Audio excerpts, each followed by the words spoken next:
Hey, what's up guys? This is Nikolai from Sennheiser here. In this video I'll talk about our brand new DJ headphones, the HD6, 7 and 8. Of course we'll talk about facts and features, and then I'll slam one to the ground and film that in slow motion, coming right up. And so here they are. The new DJ line is made up of these three models: the HD6 Mix, the HD7 DJ with a slightly different color and swivel ear cups, and the HD8 DJ is the flagship headphone. You can easily recognize it by the stainless steel pivot ring just right above the ear cup there. All three of them come with these two cables, tethered and straight. And since the headphones are meant to be for pro use, there's no smartphone remote on any of them. They are about 3 meters or 10 feet long. As well, all three of them come with these extra ear pads right away. The extra pads are made with velour, sufficiently hard for isolation against outside noise, but soft enough for comfort. Let's start with the HD6 Mix here. It's the first in line, but certainly not an entry-level headphone. And the name also indicates it. We perceive this one to be used in a mixing scenario. Now you can obviously use these to DJ as well. All of these are built very tough to endure a DJ's working environment, which is usually a rough place for a headphone, but it doesn't have the swiveling ear cups. Now about mixing. Some DJs mix more than two sources or records together. Their deck might include synthesizers, etc. So they also engage in tuning the sound of the music. To give you an example, a headphone with a strong bass will usually amount to a mix that doesn't have enough bass when listened to on a different system, because the mixing engineer heard it to be there, but it was just the headphone doing that and not the music.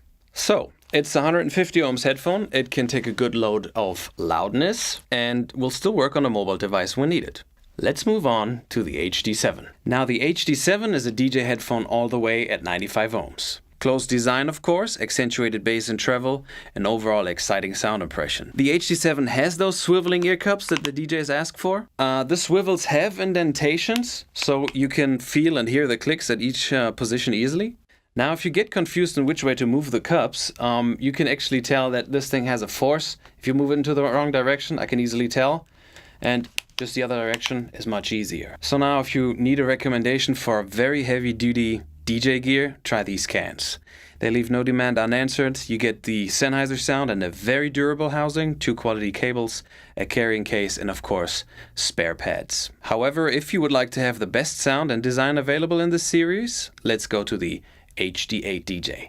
Now from the outside, the HD8 has a lot in common with the HD7, but it has this neat little detail: the metal swivel ring. And the frame that links the headband to the ear cups is made of metal as well. I just think it gives the overall look of the headphone a kind of a high-end appeal, but it's also very durable. The main difference to the others is the sound, obviously.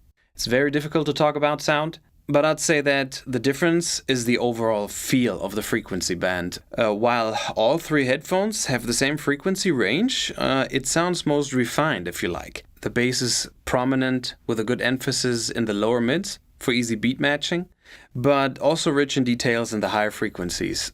When I put on electronic music with deep basses, I could easily hear that extra bit in the bass, which didn't inflate the bass actually, but made it seem not louder, just a good deal deeper.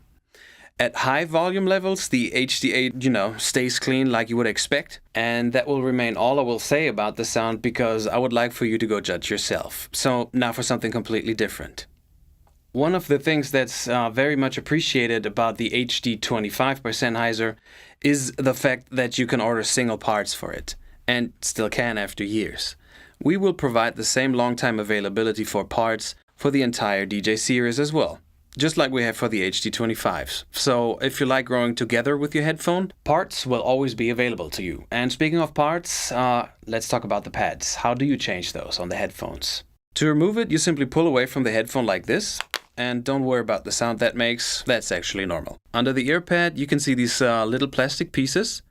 They are the fixture. They hold them in place, and that's where you'll have to press onto with your fingers when attaching the new ear pad.